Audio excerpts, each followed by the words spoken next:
Subscribe to Defense Reports, your go-to source for timely, in-depth military and defense reports. I'm Alex. Join me with Aria in the latest Deep Dive by Defense Report for a sharp, no-nonsense breakdown of the latest in global defense news, military technology, and strategic developments. And today, we're focused on something that really shifted the landscape on December 30th, 2025. Russia confirmed it deployed the Oreshnik missile system to Belarus. But the headline really doesn't tell the whole story, does it? The news wasn't just that a missile showed up. It's about what that missile means now that it's sitting right on Europe's doorstep. Exactly. This is all about the signal. It's a calculated move. So today, our mission is to unpack what Russia is really saying with this deployment. Right. We're going to get into a few key things for you. First, what exactly is this Oreshnik missile? We hear hypersonic, but what does that actually mean, and why is it considered so dangerous? Then we'll look at the timeline. How did we get here? Satellite imagery actually saw this coming months ago. And this is the crucial part. We're going to dissect the other important details. This isn't just a military move. It's part of a strategy Russia calls coercive diplomacy. And finally, we'll connect it to their doctrine of symmetrical response. It's a chilling concept that projects this threat far beyond Ukraine or even Europe. So let's get into it. Okay, let's start with the weapon itself, the Oreshnik. Before it ever got to Belarus, it had a combat debut last year that made everyone sit up and take notice. What are we dealing with here technically? Well, at its core, it's an intermediate-range ballistic missile, an IRBM. The U.S. has identified it as a variant of the RS-26 Rubez. But what makes it a real game-changer is its performance. The speed, right? That's what everyone talks about. The speed is just incredible. It's a hypersonic weapon with reports saying it can exceed Mach 10. That's over 12,000 kilometers per hour. Mach 10. Just to put that into perspective for you, that kind of speed almost eliminates reaction time. It radically shortens a whole decision-making cycle for any country it's aimed at. Precisely. Russia claims these are incredibly difficult to intercept, and, a lot of Western analysts quietly agree. Our current missile defense systems, they're just not really built for this kind of threat. But it's not just the speed. Yeah. You told me earlier the warhead is where things get really revolutionary. Something about a MIRV system. Correct. It uses a MIRV, a multiple independently targetable reentry vehicle. And for decades, that was a technology you only found on strategic nuclear missiles. It was regulated, even banned by treaties because it's such an escalatory technology. And now they've put that delivery system on a missile carrying conventional warheads. That's the terrifying innovation here. We saw it in its first combat use against Dnipro on November 21st, 2024. A single missile carried 6 conventional submunitions. So it's not nuclear, but it is like it. That's exactly how Russia is framing it. Their officials have explicitly said that using a large number of these missiles has an effect equivalent to nuclear weapons. They can achieve strategic-level destruction without technically crossing the nuclear threshold. It's a diplomatic bludgeon. And they're not shy about why they use it, are they? Not at all. They openly said that Dnipro's strike was an escalation, but then they immediately blamed the U.S. and Britain, saying it was a response to Ukraine being allowed to use long-range missiles on Russian territory. So right from the start, the Oreshnik was framed as a political tool, not just a weapon.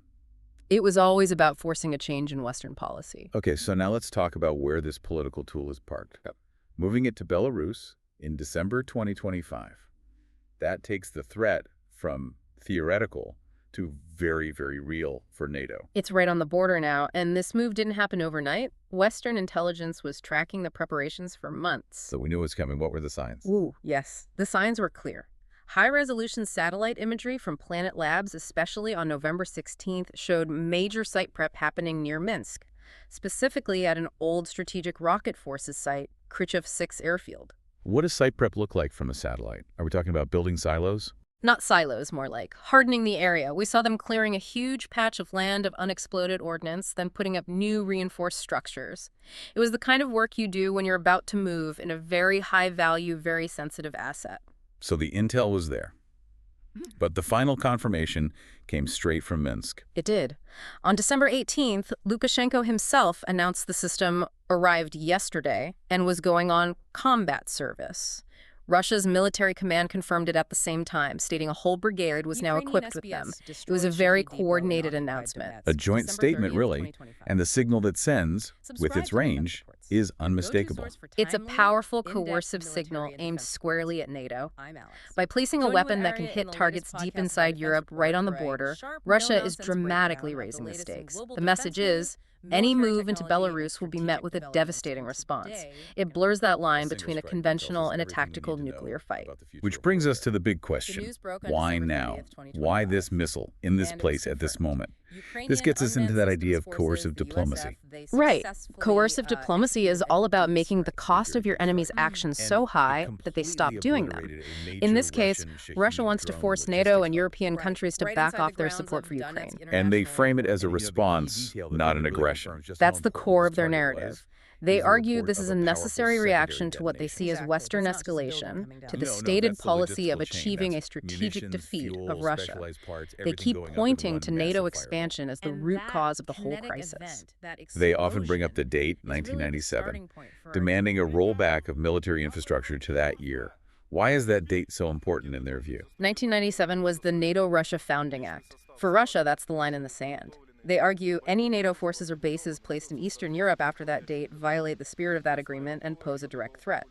Demanding a return to 1997 levels is basically demanding a full reversal of NATO's post-Cold War expansion. And they claim that a threat already exists near their border that justifies this Oreshnik deployment. Absolutely. They constantly point to U.S. missile defense sites in Romania and Poland, which they claim can be used for offensive Tomahawk missiles. They see that as an intolerable threat. The knife to the throat analogy. Exactly. They use flight times to make their point. A Tomahawk from Poland can reach Moscow in under 35 minutes. If hypersonic weapons were ever put in Ukraine, that time drops to 4 or 5 minutes.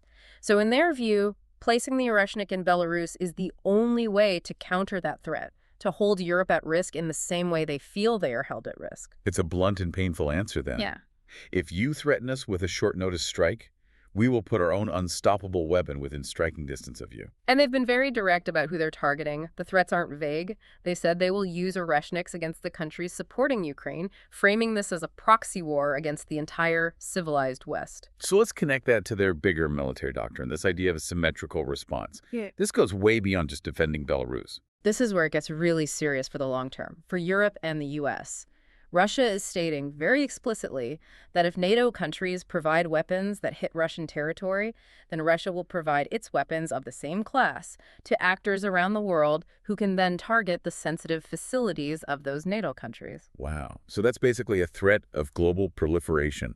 The technology in the Oreshnik could end up anywhere. It's a massive threat to arms control.